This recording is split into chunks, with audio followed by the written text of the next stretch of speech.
Hey Moglets, today we are talking about the developer notes that they recently released. Some pretty exciting things from their epic Fiesta they had. Actually, I believe it was just yesterday. So a lot of information in the developer note. There was also a Reddit post about all the changes, but we're going to start with the developer note because this is coming directly, of course, from the developers. And of course, it reads like a developer note, not like a patch note. So I'm going to try and break each individual thing down. I've already read through it, so I'm going to try and give like a summary. So the first paragraph doesn't give much information besides that they'll be releasing another developer note to fully convey the details of the presentation. And this one is just talking about this month's update. So there's going to be at least 2 updates, one Wednesday, so in 2 days from the time of posting this video, and another one I believe on the 27th. So what's happening in 2 days is we're going to be getting the episode 2, God Killer. We're going to be getting a new continent, Sidonia, probably. They mentioned that Destina's side story as well as the current side story are both prologues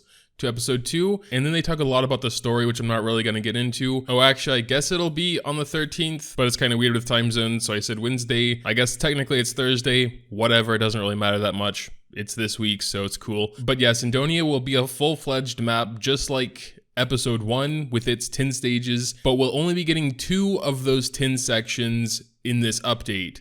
Chapter 1, Jerdun Borderlands and Crimson City will be released, and then they'll start releasing a new chapter each month. Episode 2 does seem a little bit unique, even from like a mechanical standpoint or whatever, because everyone's kind of just fighting with each other and you have to gain the trust of individual places to kind of progress. And another exciting thing is new connection heroes. Yes, new completely free heroes you just have to do some quests for. That's always exciting. We can see one of the dudes over there, and of course her, I believe she is Lilibeth. Yeah, we can actually see her cutscene here. This was actually taken from the event. Someone was there recording. We can see her cutscene. Or I don't think it's like her ultimate animation or anything, but yeah. Quite cool.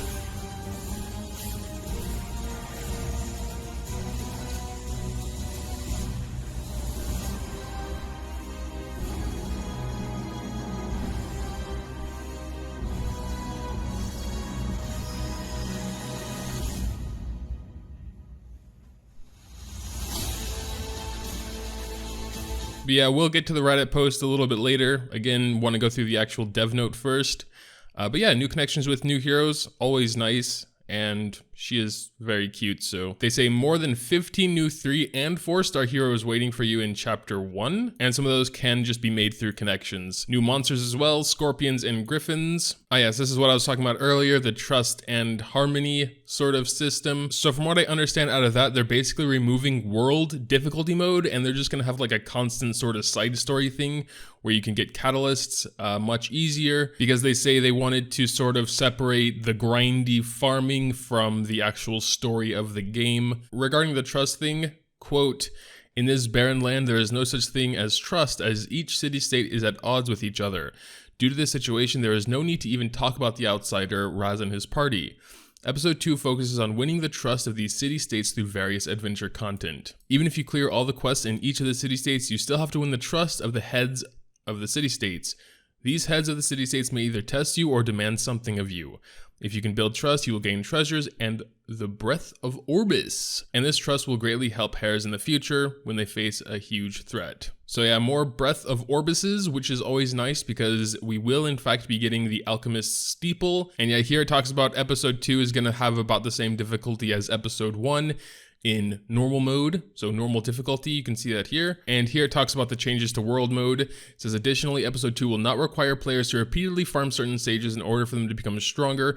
Content that will help heroes increase their strength include the Spirit Altar, where players can obtain runes, and challenges where players can obtain equipment. In addition, as we believe that there are already a lot of energy and time-consuming content, we have added a side story where players will be able to easily obtain catalysts. Once players clear the adventure quest and fulfill all the necessary missions for all of the episodes, players will be able to focus on other content.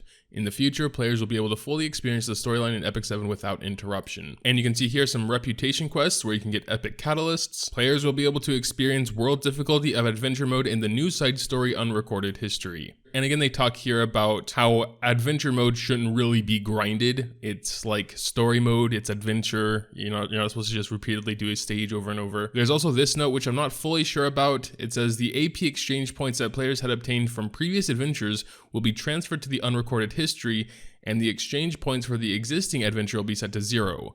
In addition, Epic Catalyst will be removed from the AP exchange we currently have now. It is recommended that players who are currently playing normal and world difficulty use their AP before these changes occur if they wish to purchase Epic Catalyst this way. But there should be Epic Catalysts in the unrecorded history, so I don't know if they're just going to be like naturally more expensive because it's all kind of clumped into one. I don't know how that's working yet, but it might be safer to use your AP now on any of the Epic Catalysts you want, because after the update, there will only be the normal catalyst in the normal AP shop where we have now, and I guess the epic ones in the unrecorded history. So this image here shows they're planning on releasing a new episode every year, all the way up to episode 10. So they have a pretty long plan, actually. We'll also be getting something called the Story Journal, which will kind of take all the stories and chronicle them for us. I don't believe this will be happening, though, in the next update. They say they plan to release it around the end of June at the earliest, or during July at the latest. A few other things coming with this next update, dropping Thursday. Max level will be increased to level 65. This is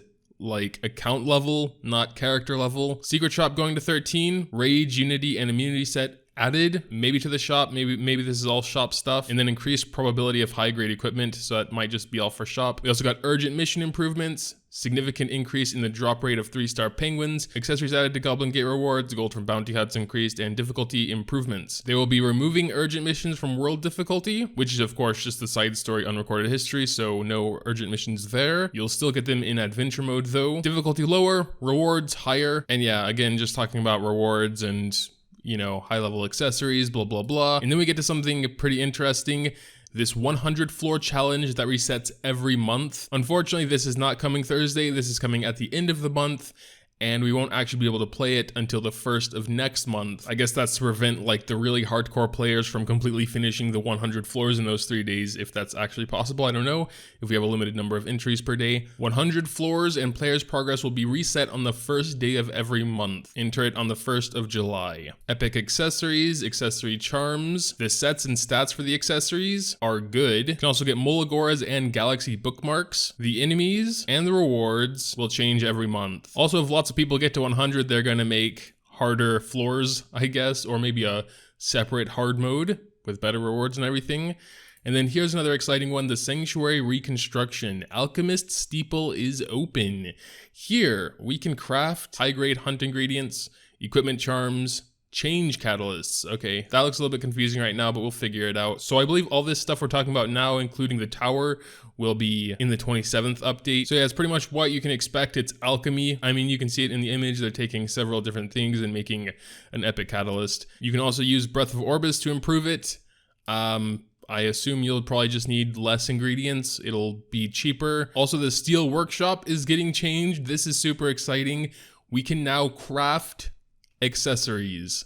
That's actually incredible. They will be 30% more compared to other equipment, but I think that's definitely a good trade-off. They also say, of course, we understand that changes to the supply equipment will not be enough to satisfy our players, which is why we will also rebalance heroes with the June 27th update. We know that a lot of errors have expressed concern regarding the uniformity of the current team compositions.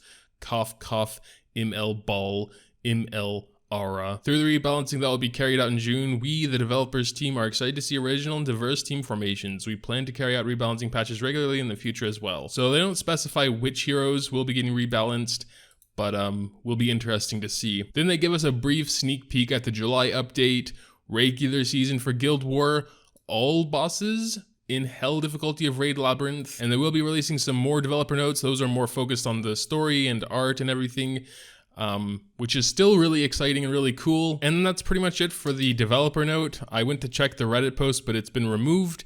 So, but yeah, I mean, there were a lot of other interesting things like images and everything, as did share some screenshots from the event. Apparently we're also going to be getting bikini skins. There's this image here, which looks like some sort of guild stuff, as it says it's guild raids. Those do look like big ass guild monsters, bosses, could be. And I think here is one of the summer skins, or that looks like Bellona. Here we have some other characters here. Imel Ravi, I believe, he says. Here's also a screenshot from before it was removed. Imel Ravi, Bazaar, other new heroes, accessories, we already talked about that. Guild Raid boss, new episode at least once a year. But yeah, actually most of it was already in the developer notes, so not really too much else to say. Really looking forward to checking out the new connection heroes.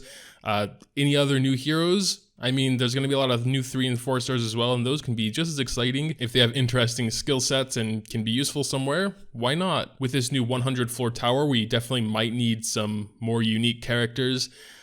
But yeah, I guess we'll have to wait and see for that. Make sure to tell me what you think in the comments down below. I'm personally very hyped for it. But yeah, leaving a like if you happen to enjoy is always greatly appreciated as well. Thanks, as always, for watching, and until next time.